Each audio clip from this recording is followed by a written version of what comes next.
안녕하세요. 저는 1학년 4반 4번 김동하입니다. 제가 오늘 소개할 책의 이름은 레이첼 카슨의 침묵의 봄입니다. 제가 이 책을 읽게 된 계기는 요즘 날씨가 더웠다가 추웠다가 오락가락해서 환경에 대해 관심을 가지게 되었고, 환경에 대해 찾아보다가 환경 문제가 생각보다 더 심각하다는 사실을 알게 되었습니다.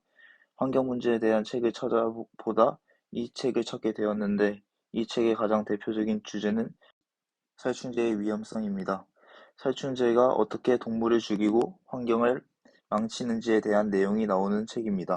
많은 살충제 중에 가장 유명하고 이 책에서 가장 자세히 다루는 살충제의 이름은 DDT입니다. DDT는 1874년 독일 화학자에 의해 처음 확산되었지만 살충제로서의 효능이 발견된 것은 1939년입니다. 그 즉시 DDT는 질병을 옮기고 한밤중에 식량을 축내는 해충들에게 대항해 승리를 안겨줄 수 있는 수단으로 인정받았습니다.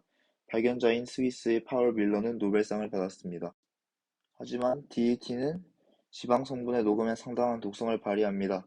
소화기관이나 폐를 통해 천천히 흡수되는 이 물질은 일단 몸속으로 들어가면 대부분 부신, 고환, 갑상선 등 지방이 풍부한 신체 장기에 축적됩니다. 또 상대적으로 많은 양이 간, 신장 그리고 장기를 감싸고 있는 커다란 보호막인 장관막에도 쌓입니다. DET 축적은 아주 작은 0부터 시작해 상당 수준에 도달할 때까지 계속됩니다. 체내에 저장된 지방이 생물학적 증폭기 구실을 하기 때문에 음식을 먹을 때 DDT를 0.1ppm만 흡수해도 100배나 많은 10에서 15ppm이 체내에 축적됩니다. ppm 단위는 화학자나 양리학자들에게는 익숙한 말이지만 일반에게는 낯설 것입니다. 1ppm이면 상당히 적은 양입니다. 그러나 이런 화학물질은 강력한 효력을 지니기 때문에 극소량이라 해도 인체 내에서 큰 변화를 일으킵니다. 동물 실험에 따르면 DDT 3ppm은 심장 근육의 필수적인 효소 작용을 억제하고 5ppm은 간세포의 궤조 또는 조직 분해를 일으키는 것으로 나타났습니다. DDT와 비슷한 물질인 디엘드린과 클로드 레이는 2.5ppm만으로도 이와 비슷한 결과를 나왔습니다.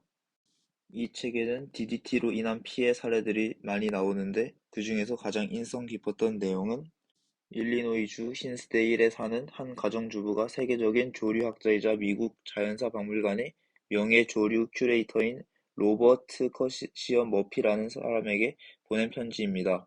편지의 내용은 그 마을은 새가 아주 많았고 모이통에 홍관조, 박새, 다운이, 동고비들이 날아들었고 여름에는 홍관조와 박새가 새끼들을 데리고 날아오곤 했다.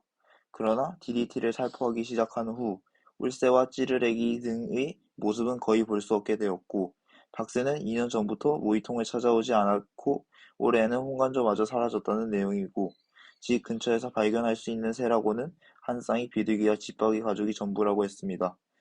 연방법으로 새를 죽이거나 포획하는 행위가 금지되어 있다고 배운 아이들에게 새들이 사라진 이유를 설명하기란 쉬운 일이 아닙니다. 아이들은 제게 묻고 합니다. 새들이 다시 돌아올까요? 하지만 전 대답할 수가 없습니다. 지금 이 순간 느릅나무는 서서히 죽어가고 있고 새들 역시 죽어갑니다. 무언가 대책이 있을까요? 이런 상황을 어떻게 대응해야 할까요? 라는 내용입니다. 이 편지를 읽고 나서 고작이라고 생각했던 살충제가 한 마을의 동물을 다 없애버린 사실을 깨닫게 되었습니다. 이 책은 환경 문제, 그 중에서도 살충제에 관련된 책입니다. 환경 문제의 심각성에 대해 알고 싶은 사람이 읽어도 좋고, 살충제가 얼마나 위험하겠냐고 생각할 사람들에겐 꼭 읽어보라고 추천하고 싶습니다. 이 책을 읽고 나서 내가 쓰고 있는 살충제나 화학 제품에도 이런 위험한 성분이 들어있지는 않을까? 라는 생각을 하게 되었습니다. 그리고 이런 일이 일어나고 있음에도 그런 사실을 알지 못했다는 점에 대해 반성하게 되었습니다. 앞으로는 이런 화학 제품을 사용할 때도 잘 생각하고 이 화학 제품으로 인한 피해가 있지는 않을까라고 다시 한번 생각하고 사용해야겠다고 생각하게 되었습니다. 제 꿈은 로봇공학자인데 로봇을 만들게 되면 살충제 같은 환경을 파괴하는 로봇을 만들지 않고 자연과 공생하여 움직일 수 있는 로봇을 만들어야겠다고 생각해 보았습니다. 마지막으로 이 책은 환경에 대한 문제와 살충제에 대한 문제를 다시 한번 생각해 볼 수 있게 만들어주는 책이었습니다. 제 발표를 들어주셔서 감사합니다.